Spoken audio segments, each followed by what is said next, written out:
ब्रह्म सूत्र के तीसरे अध्याय के चौथा पाद, फोर्थ पाद में पिछली बार हमने एक सूत्र, जो पहला सूत्र किया था, वादरायण ऋषि कहते हैं कि जो मुक्ति है, अच्छा ये जो चैप्टर है मुक्ति से रिलेटेड है, मोक्ष से रिलेटेड। जो मुक्ति है उसका कारण ज्ञान है, मतलब ज्ञान से मुक्ति। ज्ञान मतलब आपको क्लैरिटी होनी चाहिए, ज्ञान मतलब हम जो इंफॉर्मेटिव या बुकिश नॉलेज की बात नहीं कर रहे हैं, जो साक्षात्कार है, जो रियलाइजेशन है उस ज्ञान की। तो ज्ञान से मुक्ति होती है, और इसके लिए उन्होंने कहा कि ऐसा शब्द प्रमाण श्रुति प्रमाण में भी है। अभी आज जो हम पढ़ेंगे 6 सूत्र, एक साथ 6 सूत्र पढ़ेंगे आज, पूरा जरूरी है क्योंकि वो साथ में कनेक्टेड है। वो 6 सूत्र में हम जानेंगे, अपोनेंट थ्योरी है, ज्ञान अकेला मुक्ति का साधन नहीं है। ज्ञान जस्ट हेल्पिंग फैक्टर है कर्म के साथ। कर्म और ज्ञान मिलके मुक्ति के कारण बनते हैं। तो पहले ध्यान दीजिए, ये जो 6 सूत्र आज आप पढ़ेंगे इसको अच्छी तरह समझिए। ये 6 सूत्र मीमांसा दर्शन के थ्रो पढ़ेंगे, समझेंगे। एक्टिविटीज है कर्म, वो कैसे किया जाए जिससे क्या होगा, धर्म है। मीमांसा का मूल ग्रंथ, मूल क्या है, पहला सूत्र, अथा तो धर्म जिज्ञासा। Here we are inquiring about dharma. Brahma सूत्र की पहला सूत्र क्या है, अथा तो ब्रह्म जिज्ञासा। Here we are going to inquire about Brahma. धर्म क्या होता है, dharma is day to day activities या बिहेवियर को धर्म कहते हैं। आचारो धर्म, आचार में दोनों आ जाते हैं, लौकिक व्यवहार, डे टू डे लाइफ के व्यवहार, सच बोलना, झूठ नहीं बोलना, हिंसा नहीं करना, आदि आदि। और जो जो जो शास्त्रीय व्यवहार आचरण है वो है यज्ञ आदि, है ना। आजकल यज्ञ इतना नहीं रहे, यज्ञ की जगह मंदिर और पूजा, ये सब मॉडर्न हिंदुइज्म में इवॉल्व हुए। पर आप 1500-2000 साल पहले देखेंगे, हिंदुओं के अगर कोई पूजा थी वो एक ही मात्र थी, यज्ञ। और वो सैकड़ों तरह के यज्ञ थे, मंदिर नहीं होते थे, यज्ञशालाएं होती थी। शास्त्रीय कर्म है, वैदिक कर्म है, और जो सामान्य कर्म है, इन दोनों को डिफाइन करना फिलोसफिकली, लॉजिकली, ये मीमांसा दर्शन का काम था। तो ये जो 6 सूत्र आप पढ़ेंगे, जैमिनी के अकॉर्डिंग या मीमांसा के अकॉर्डिंग पढ़ेंगे, तो जैमिनी ऋषि का मानना है, शेषत्व पुरुषार्थवादो यथा अन्वेष्यति। शेष कहते हैं रिमेनिंग या सप्लीमेंटरी। ज्ञान, ध्यान से सुनिए, ज्ञान कर्म के सप्लीमेंटरी अंग होने के कारण से वो मुक्ति का कारण नहीं हो सकता। तो फिर जो शास्त्रों में बताया गया है, लास्ट टाइम हमने कोट किया था बहुत सारे शास्त्रों में, कि वो, है ना, अम, तमेव विद्वान अविभाज्य मृत्यु की, उसको जानने पर मुक्ति मिलती है, जानना जानना जानना, वो सब क्या है, बोलते हैं वो सिर्फ अर्थवाद है। अर्थवाद मतलब ग्लोरिफिकेटरी पैसेजेस, ग्लोरिफिकेशन है। कहीं अगर लिख दिया कि उसको जान लेने पर मुक्ति मिलती है, उसको आप स्टेटमेंट मत समझना, अर्थवाद समझना। ये अर्थवाद क्या होता है, हमारे इंडियन कल्चर में ये अर्थवाद डे टू डे लाइफ में बहुत यूज होता है। तुलसी का और बेल का, ना, तुलसी से आपकी काफी कफ, है ना, कोल्ड, रेस्पिरेटरी थिंग्स, नो, बहुत सारी चीजों को हेल्प मिलता है डे टू डे लाइफ में। बड़ा मेडिसिनल नेचर है। जो बेल है वो आपकी स्टोमक से रिलेटेड सैकड़ों प्रॉब्लम के इलाज करते हैं। बेल का जानते हैं ना, जो वुड एप्पल कहते हैं या कुछ कहते हैं, उसके पत्ते, उसके फल, उसके कच्चा फल, रॉ फ्रूट, उसकी राइपन फ्रूट, बहुत सारे यूजेस हैं। उनके छिलके, बहुत सारे यूज हैं। हमारे यहाँ एक नियम बना है, क्या, कि तुलसी का पत्ता खाने से रोज सुबह उठ के, बहुत सारे लोग करते हैं, करोड़ों लोग सुबह उठ के नहा करके एक तुलसी का पत्ता खाने से पुण्य होता है। तुलसी का पेड़ सामने लगाने से पुण्य होता है। तुलसी के पेड़ के साथ पुण्य का क्या रिश्ता है? कोई रिश्ता नहीं है। ये अर्थवाद है।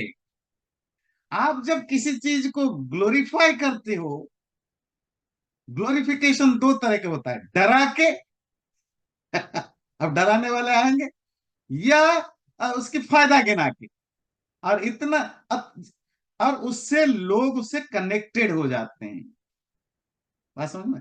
न नहा करके पूजा करने से मृत्यु हो सकता है, कोई बीमारी हो सकती है।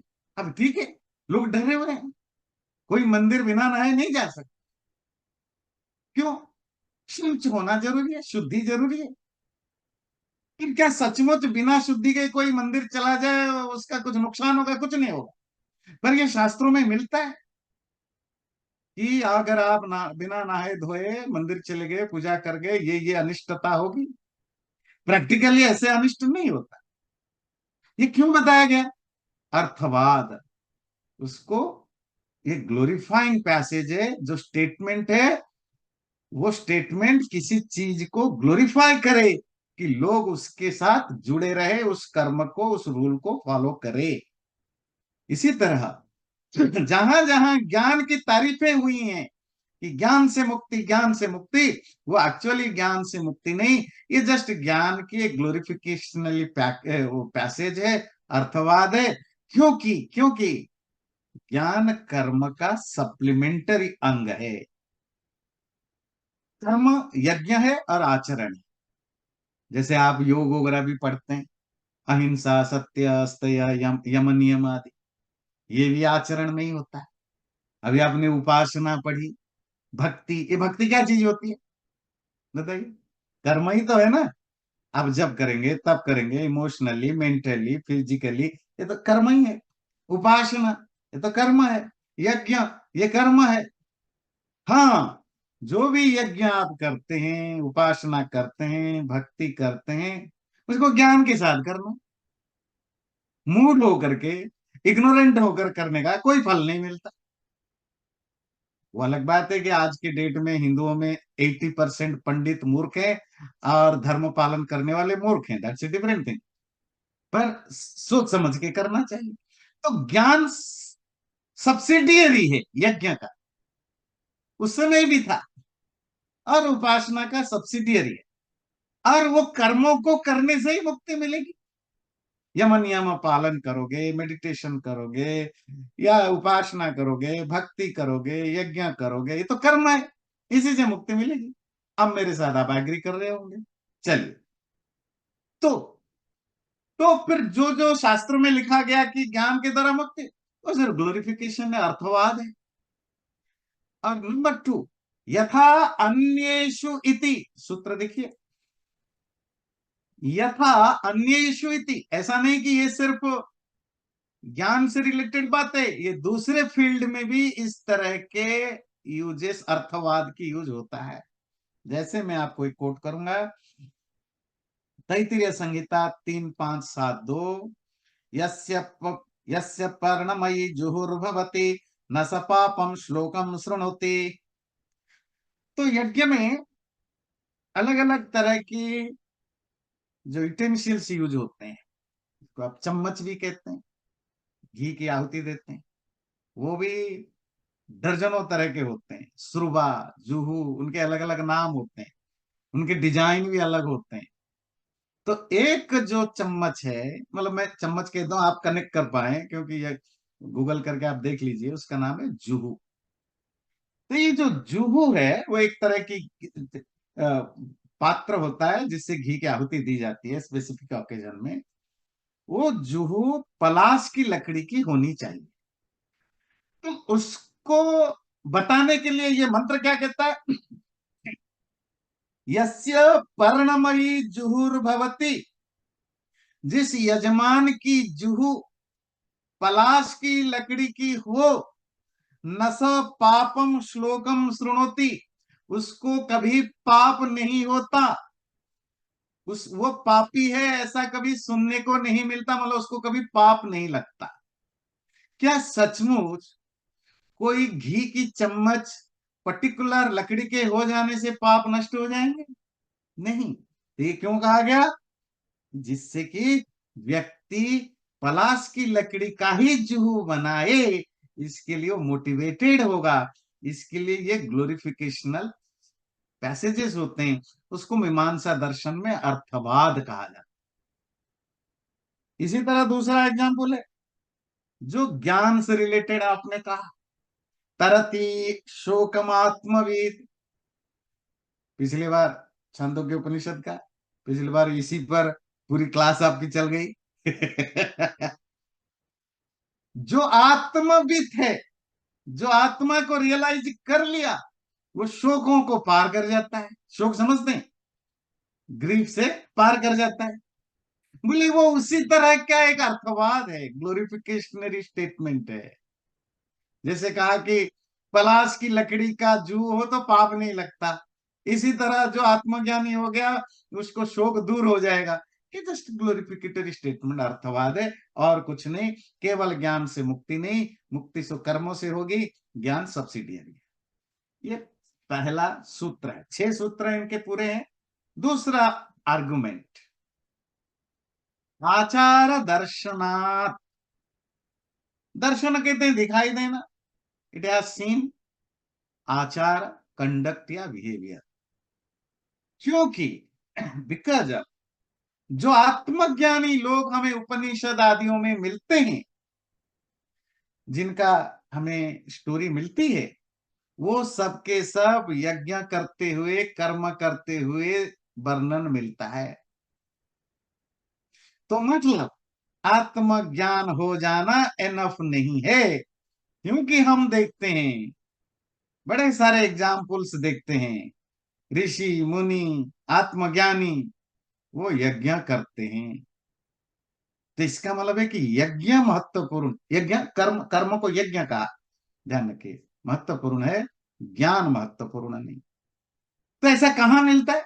बड़ी इंटरेस्टिंगली आप छांदोग्य और बृहदारण्यक उपनिषद में दो बड़े महाराजों की कहानियां सुनते हैं। एक महाराज अश्वपति, एक महाराज जनक, जिनके पास बड़े सारे ऋषि मुनि आते हैं पूछने के लिए, ज्ञान लेने के लिए, और बड़े भक्ति करते हैं।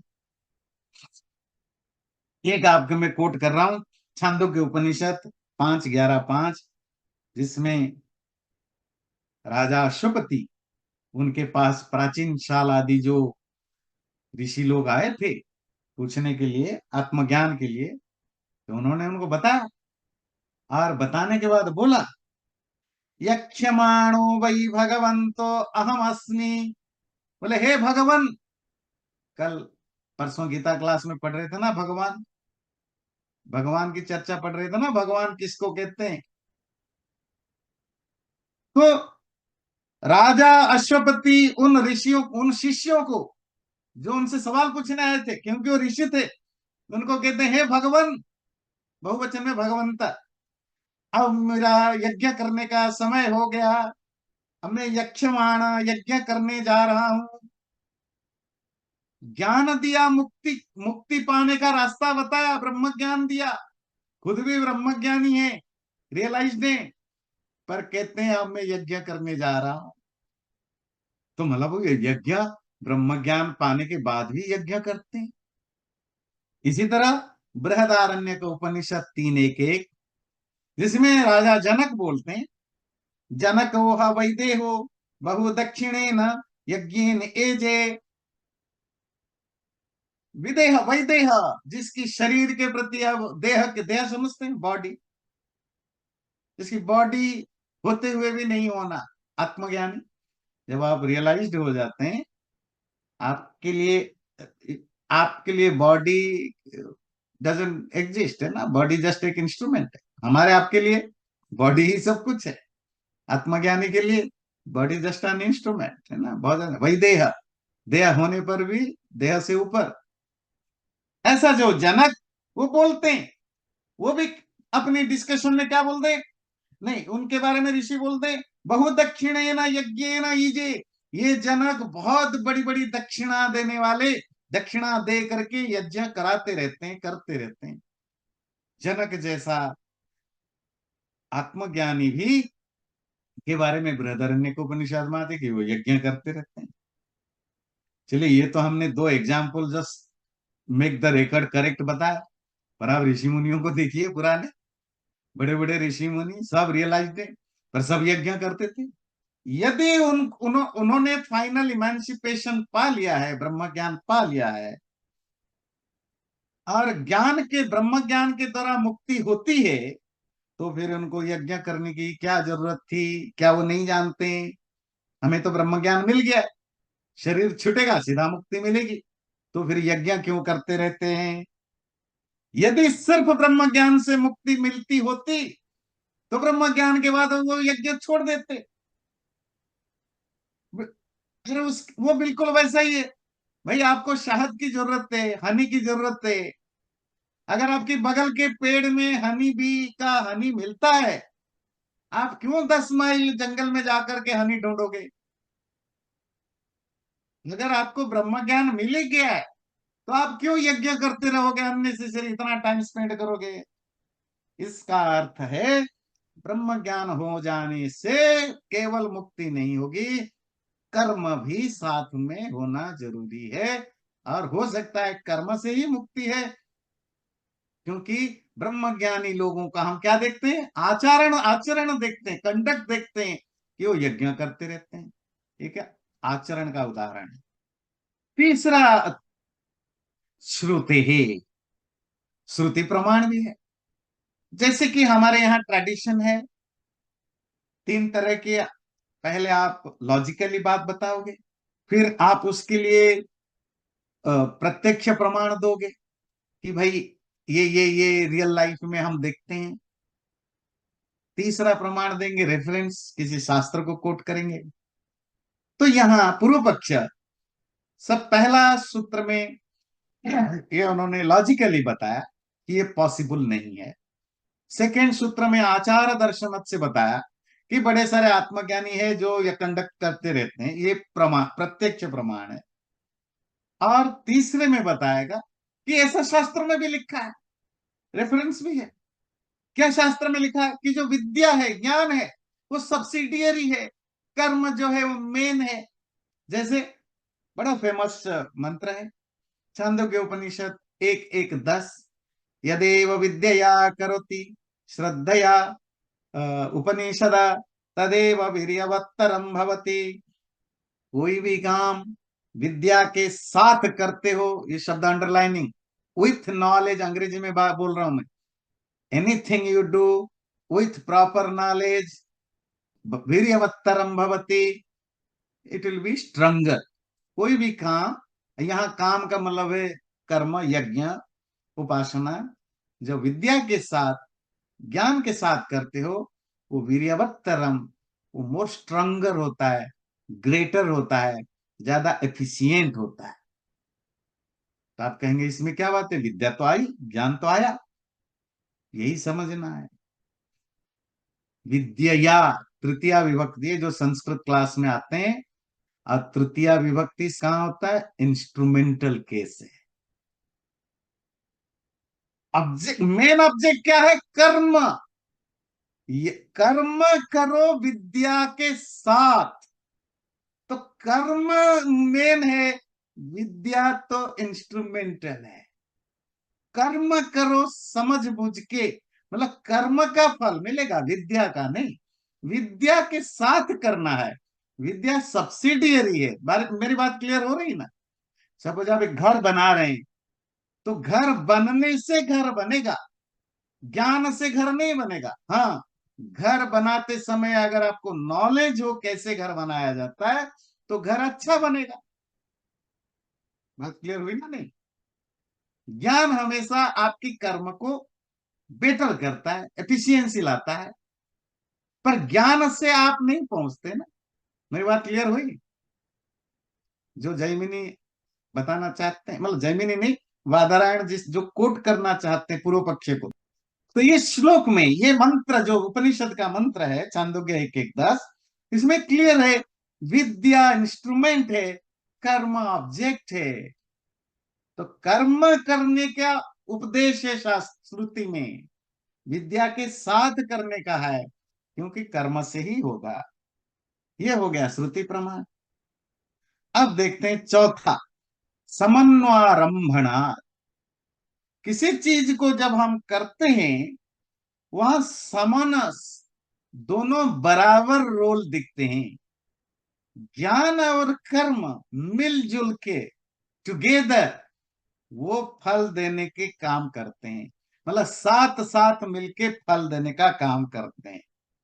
जैसे एग्जाम्पल है, मैं कोट कर रहा हूं बृहदारण्यक उपनिषद 4:4-2, तम विद्या कर्मणि समन्वारभेते। जब आत्मा शरीर से निकलती है परलोक के लिए, जब डिपार्टिंग सोल जिसको आप कहते हैं, उसके साथ दोनों साथ साथ चलते हैं, उस आत्मा के साथ। कौन?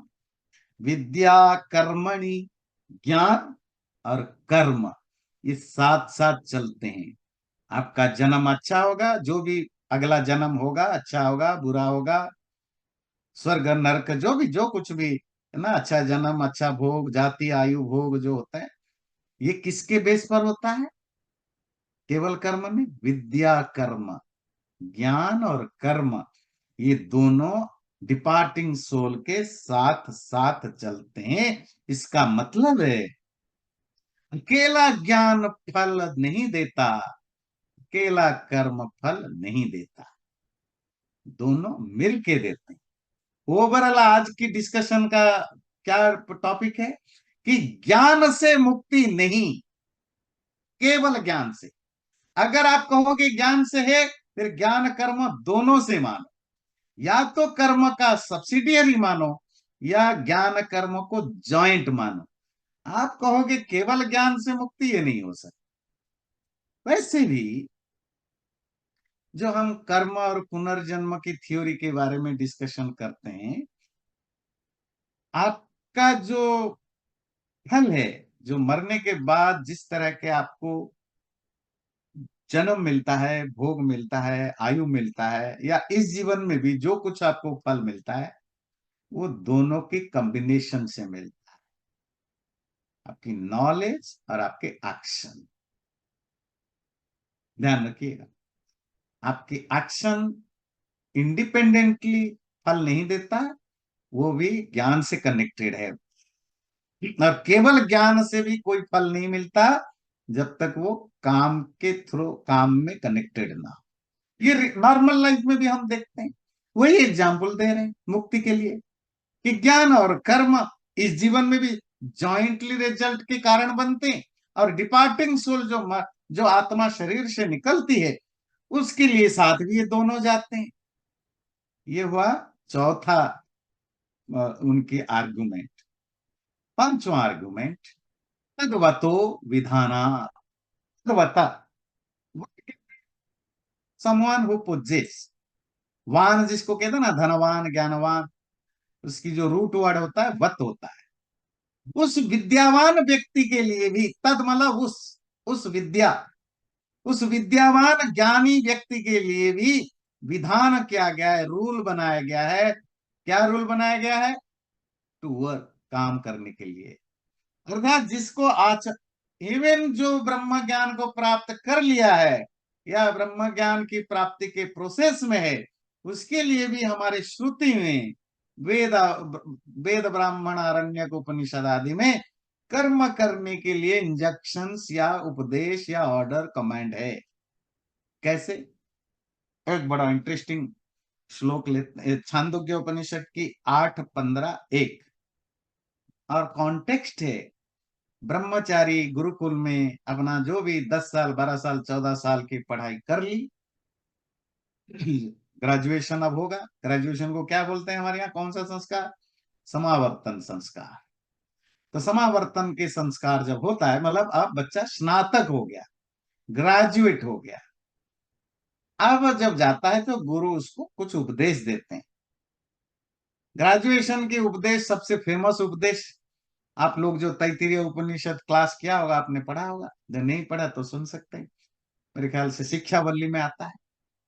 तो वो बहुत ही इंटरेस्टिंग और यूनिवर्सल जो ग्रेजुएशन उपदेश है, दुनिया में कोई भी टीचर, यूनिवर्सिटी का टीचर अगर अपने स्टूडेंट को बोलना चाहे तो क्या उपदेश करे, जानना है आपको, तैत्तिरीय उपनिषद की तो पढ़ेगा, जिसमें आता है वेदमनुच्याचार्यवन्ते वासिनमनुशास्ति सत्यम वद धर्मम चर स्वाध्यायान्मा प्रमद आदि आदि। ओम आचार्याय प्रियमाहृत्य प्रजातंतुम मा विवक्षित्सिः।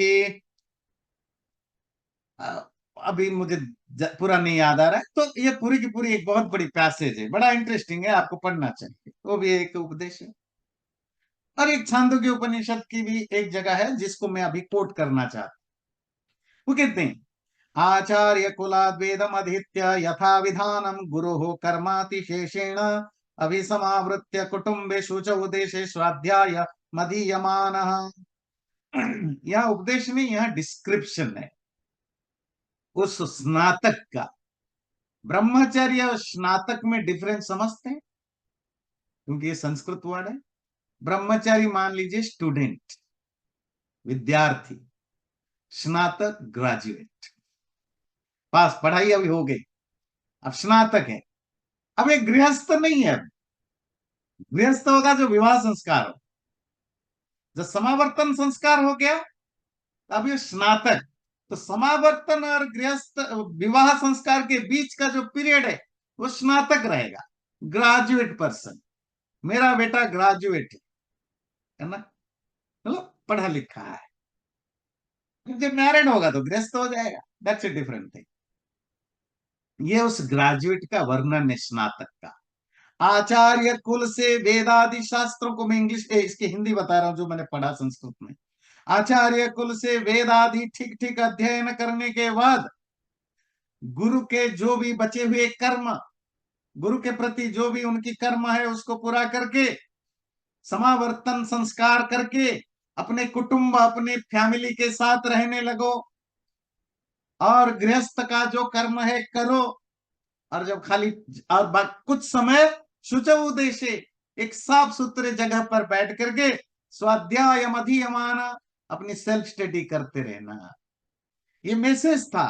तुम यहां से जाओगे, घर गृहस्थी में जाओगे, काम धंधा करोगे, रोजगार करोगे, अपना जॉब करोगे, विवाह जब होगा होगा अलग बात है, पर इन सबको करते हुए हर रोज क्या करोगे, शुचौ देशे, एक पवित्र, क्लीन, प्यूरिफाइड जगह पर बैठ करके स्वाध्याय मधियान, अपनी स्वाध्याय करते रहना। स्वाध्याय समझते हैं, स्वाध्याय की दो चीजें हैं स्वाध्याय में, है ना, सत्शास्त्राणाम अध्ययनम प्रणव जपश्च, ईश्वर की भक्ति, ओमकार का, प्रणव मतलब ओमकार, पिछले कल आप किसी दिन ओम के बारे में पढ़ रहे थे ना, तो ओमकार का जप करो, मतलब संध्या जिसको कहते हैं। और सत्य शास्त्राणाम अध्ययन, जो शास्त्र आपको सत्य या रियलिटी की ओर ले जाए, मतलब स्पिरिचुअल शास्त्रों का पढ़ना, इसको स्वाध्याय कहते हैं। मैगजीन पढ़ना, न्यूज़पेपर पढ़ना स्वाध्याय में नहीं आता है। सत्य जिन शास्त्रों को पढ़ने आपकी डिस्क्रिमिनेटिव एबिलिटी, विवेक शक्ति बढ़ेगी, आत्मा, परमात्मा, संसार, यूनिवर्स क्या है, क्या शरीर क्या, जो भी है ना, जो उन शास्त्रों को पढ़ना और ईश्वर की भक्ति करना, प्रणव जप, इनको स्वाध्याय कहते हैं, और ये रोज करना। अब इसमें, इस उपदेश में ज्ञानवान, स्नातक तक ज्ञानवान है, विद्वान है, पढ़ लिख के गया, और उसको क्या कह गया कि यहां से जाने के बाद अपना कर्म करोगे, साथ में स्वाध्याय भी करोगे, स्वाध्याय और कर्म दोनों करोगे। तो इससे सिद्ध होता है, इससे लगता है कि वो कुटुंब, कुटुंब के घर जा करके काम भी करे और स्वाध्याय भी करे। तो यहाँ स्नातक को, ग्रेजुएट को कर्म करने की मोटिवेशन या प्रेरणा दी गई। और नियमाच, नियम, और नियम होने से, प्रिस्क्रिप्शन होने से, इस तरह के प्रिस्क्राइब्ड किया गया है। क्या प्रिस्क्राइब किया गया? कर्म करो, कर्म करो। कहां मिलता है? ईशावास्य उपनिषद 2, यजुर्वेद का 40वां अध्याय, शुक्ल यजुर्वेद का क्या कहता है? कुर्वन् नेवेह कर्माणि जिजीविषेत् शतं समा एवं त्वयि नान्यथेतोस्ति न कर्म लिप्यते नरे। काम करते हुए 100 साल जीने की इच्छा करो, इसके अलावा तुम्हारे पास कोई दूसरा रास्ता है ही नहीं। ये तो खुद वेद कहता है, ईशोपनिषद कहता है, काम करो, काम करो। इसी तरह शतपथ ब्राह्मण 12:4:1:1, एतद वै जरामर्यम सत्रम यद अग्निहोत्रम। ये जो अग्निहोत्र है, अग्निहोत्र क्लियर हुई? जो किसी भी व्यक्ति को सुबह और शाम डेली पूजा के रूप, आज की भाषा में पूजा कहते हैं, क्योंकि पूजा शब्द प्राचीन शब्द शास्त्रों में नहीं मिलता, तो आज की भाषा के लिए मैं आज की ही लैंग्वेज यूज कर रहा हूं। डेली पूजा के रूप में जो सुबह शाम जो यज्ञ किया जाता था, होम किया जाता था, उसको कहा जाता था अग्निहोत्र। It's a daily duty, it's obligatory duty. इसको कहा जाता है नित्य कर्म। संध्या और अग्निहोत्र हर द्विज का, द्विज मतलब जिनका 2 बार जन्म हुआ, जिनके गले में जनेऊ है, उनके लिए ये संध्या और यज्ञ, अग्निहोत्र, ये दोनों सुबह शाम करना ड्यूटी है। नित्य कर्म किसको कहते हैं? जिसको करने से फल नहीं मिलता, ध्यान सुनिए, जिसको करने से फल नहीं मिलता, जिसको ना करने से पाप होता है, इसको क्या कहते हैं? नित्य कर्म। जैसे आप बाथरूम जाते हो, टॉयलेट जाते हो, ना जाने से आपको कोई फायदा नहीं होता है, फिर क्यों जाते हो? क्यों? ना जाने से बीमार पड़ोगे। ब्रुश करने से फायदा नहीं होता है, ब्रुश क्यों करते हो? क्योंकि ना करने से बीमार पड़ोगे। नहाने से फायदा नहीं होता है, नहीं नहाओगे तो जिसको करने से फायदा नहीं, करते क्यों है? क्योंकि ना करने से नुकसान है। उसको क्या कहा जाता है? नित्य कर्म। एक दूसरा कर्म क्या होता है? नैमित्तिक कर्म। ऑकेजनली करते हैं, पर्टिकुलर ऑकेजन में करते हैं, है ना? नहीं, जैसे आप बर्थडे सेलिब्रेट करते हो, अपने घर में दोस्तों को बुलाते हो, फेस्टिवल्स करते हो, ये नैमित्तिक है ना। आप किसी रिश्तेदार के घर जाते हो, तो ये नैमित्तिक कर्म है। या आप हॉस्पिटल जाते हो, कोई बीमार पड़ा है आपके रिश्तेदार, आप जाते हो, तो निमित्त, occasion, you are doing certain thing because of there is a certain demand or certain occasion, उसको कहते हैं नैमित्तिक कर्म। और काम्य कर्म जो जो आप कुछ कुछ पाने की इच्छा से करते हो। तो ये जो अग्निहोत्र और संध्या, ये हमारे यहाँ नित्य कर्म में काउंट होता है, इनको करना जरूरी है। और इनके साथ जुड़ा होता था पंच महायज्ञ, उसमें डिटेल में नहीं जाएंगे, लेट हो जाएगा। चलिए, तो ये जो शतपथ ब्राह्मण 12:4:1:1 में कोट कर रहा हूं, एतद् वै जरामर्यम सत्रम यद अग्निहोत्रम। ये जो अग्निहोत्र है, डेली होम, वो कब तक कर सकते हो? बूढ़ा जरा, बुढ़ापा तक, till the old age and मरियम, या तो डेथ, मृत्यु तक। जरयावा ही एवस्मात् मुच्यते, या तो ओल्ड एज में इसको छोड़ सकते हो, या मृत्यु नावा, या मौत से छोड़ सकते हो। अब कहेंगे ये क्या मौत और ओल्ड एज, ये मतलब ओल्ड एज कब माने? आपके हमारे तरह के ओल्ड एज नहीं। प्राचीन काल में लाइफ को वैसे ही डिवाइड कर दिया गया था, जो है ना, ब्रह्मचारी, गृहस्थ, वानप्रस्थ, सन्यास। सन्यास ओल्ड एज है, ओल्ड एज में आप क्या थे? सन्यास। और सन्यास में क्या करना होता है? To renounce everything and anything, including yajna, including janeu, upavita. ये समझ में आती है? जब आप सन्यास लेते हैं, और कब लेना होता है? 4th स्टेज ऑफ लाइफ, बुढ़ापा जिसको कहते हैं। फोर्थ स्टेज ऑफ लाइफ में जब आप संन्यास लेते हो, और संन्यास लेने का मतलब ही होता है कि आप सारे वो चीज छोड़ देते हो जो गृहस्थ धर्म में आपने निभाया था, इंक्लूडिंग अग्निहोत्र और जनेऊ। हाँ, आप चाहो तो यह अग्निहोत्र जारी रख सकते हो, इट्स अप टू यू, पर आप छोड़ सकते हो, या जब आपकी मृत्यु होती है तब अग्निहोत्र छूटेगा। इसका मतलब क्या है? अग्निहोत्र कभी छूटना नहीं चाहिए। तो ये कोट करने की क्या जरूरत थी? तो इस तरह के रूल्स बनाए गए हैं। जैसे ईशोपनिषद कोट किया, कुर्वन्नेवेह कर्माणि, काम करते हुए जिंदगी 100 साल जीने की इच्छा करो। ये सतत ब्राह्मण कोट किया, मृत्यु तक अग्निहोत्र करते रहना, अग्निहोत्र करना भी कर्म है। तो कर्म करने के लिए कहा भी जाता है। तो अभी 6 लॉजिक दिया, 6 आर्गुमेंट रखा, ये बताने के लिए कि केवल ज्ञान से मुक्ति नहीं मिलती है, या मुक्ति का कॉज ज्ञान नहीं होता।